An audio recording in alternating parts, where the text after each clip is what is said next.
The Lord is risen. Hallelujah, hallelujah. Welcome muli mga kapatid sa ating social media postulate na Salmot Salita, lalo na sa ating mga followers ng ating mission sa social media na Salmot Salita. Maraming salamat sa inyong pagiging bahagi sa mission ito sa larangan ng social media. Mga kapatid, ngayon po ay araw ng Biyernes, May 30, May 30, 2025. Ang ating Ebanghelyo ay mula sa Ebanghelyo ni San Juan, chapter 16, verses 20 to 23. Sabi ni Kristo sa ating Ebanghelyo, Amen, amen, I say to you, you will weep and mourn while the world rejoices. You will grieve, but your grief will become joy. When a woman is in labor, she is in anguish because her hour has arrived. But when she has given birth to a child, she no longer remembers the pain because of her joy that a child has been born into the world. So, ang pag-alis si Kristo, natural, ang Ebanghelyong ito ay sinabi ni Kristo nung palapit na ang kanyang pagkasakit, ang kanyang kamatayan.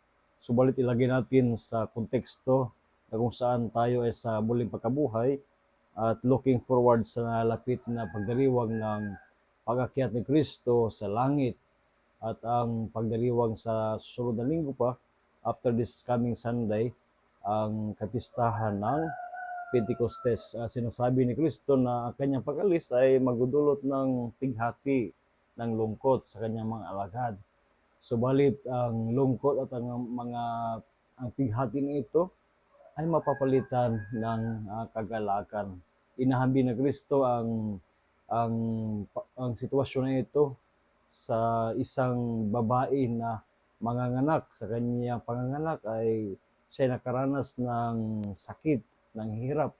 Subalit pagkatapos ng manganak ng isang ina at makita niya ang kanyang anak, makakalimutan niya ang hirap, the pain, mapapalitan ito ng kagalakan.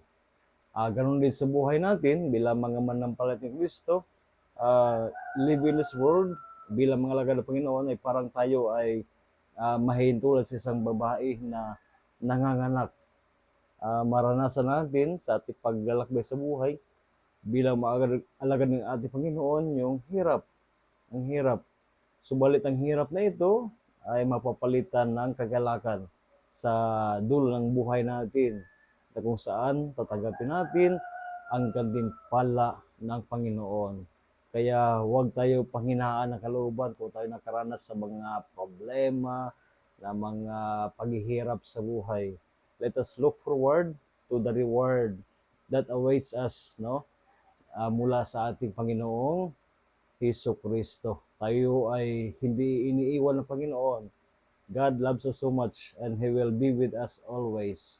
At alahin natin na isa sa mga biyaya na ipinagkaloob ng Panginoon sa buhay natin ay ang biyaya ng Espiritu Santo. Kaya hayaan natin Espiritu Santo na kumilos sa buhay natin.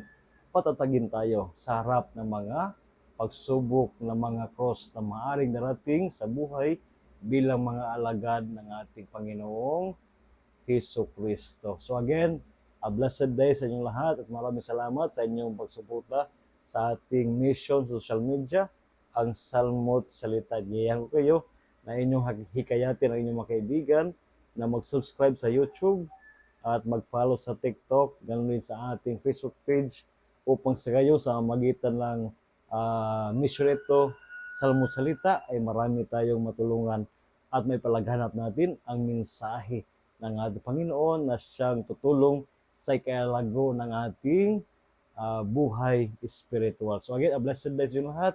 And of course, rest assured of my prayers for each one of you, lalo na sa inyong lahat bilang mga kabahagi ng mission na ito sa social media, ang Salmot Salita. Ingat po kayo lagi at may the Lord may continue to be with you always and pour out all the blessings na kinakailangan ninyo sa buhay kasama ang inyong mga mahal sa buhay.